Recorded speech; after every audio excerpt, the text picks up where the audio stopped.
निद्रा और समाधि विषय आम आलोचना करवा। निद्रारे जो कार्य प्रकृति आमको बाध्य हो करुच्ची आम उपरे बाध्यतामूलक जो कार्य लदी दौची अर्थात आम अचेतनता को आमको नहीं जाऊँगी कारण आम प्राणशक्ति कमी जाऊँगी तेणु आमको संकल्प शक्ति भी कम कर दूची प्रकृति वासना को कम करके चार्जिंग करुच्ची प्राणशक्ति किंतु समाधि रे कौन होची ना आमर प्राणशक्ति अच्छी स्ट्रंग अच्छी मात्र आमे निजे प्रकृति को प्रार्थना करुचे प्रकृति को कहूचे जे आमको संकल्प शक्ति मुक्ति दे कामना वासना मुक्ति दे अर्थात आमे निजर प्रकृतिर कामना वासना मुक्त हुई जो रोचे से आम समाधि अवस्था को पलाऊचे किंतु आम प्राणशक्ति से स्ट्रंग अच्छी ताहले आम स्थिर शांत हो जाऊे से अवस्था आम वासना युक्त शरीर को जानीपे जे शरीरटा कौन ये कर्म शरीर वासना युक्त शरीर कौन ताको आम अनुभव करुचे किंतु निद्रा आम अनुभव करें कारण प्राणशक्ति ना अनुभव करवा केमती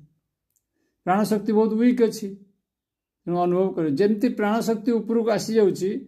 चार्जिंग होकरी सेमती पुणी वासना पुंज आसी जाऊँगी कारण प्रकृति ताको आपे आपे दे दौची आम प्रकृति ठारू से सूत्र नहीं से दीक्षा नहीं किंतु समाधि आम प्रकृति ठारू से सूत्र मागुचे से दीक्षा मागुचे तेणु प्रकृति आमको से दीक्षा दौची अर्थात वासना मुक्त हो केमी निजुक निजे अनुभव कर किंतु निदरे कौन हो ना आम वासना पड़ा को लाड़ायित मात्र आम पाखे प्राणशक्ति ना कि अवस्था प्राणशक्तिहीन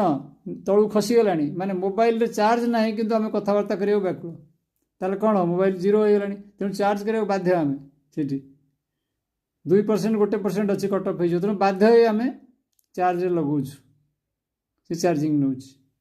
ठीक से भाई अवस्था किंतु यदि मोबाइल फुल चार्ज अच्छे आम आराम कंफर्टेबली कथबार्ता हो पार ठीक से भाई अवस्था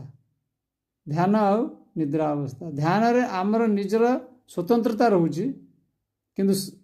समाधि रे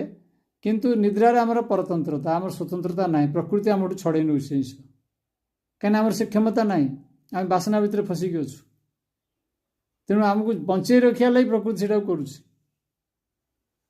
आमको प्राणशक्ति दौची किंतु एठी आमर बंचवा कथा नुहे एठी आम उपर जिस अनुभव करिया बंचवा साधन आम पाखे अच्छी प्राणशक्ति आमर स्ट्रंग अच्छी आम ध्यान में बसचु समाधि बसचु किंतु आम चाहूँ जो ताठू उपरको जिनसा जानापी आहरी जीवनटा कौन आम जानू वासना कौन आम जानू यहीटा हूँ फरक।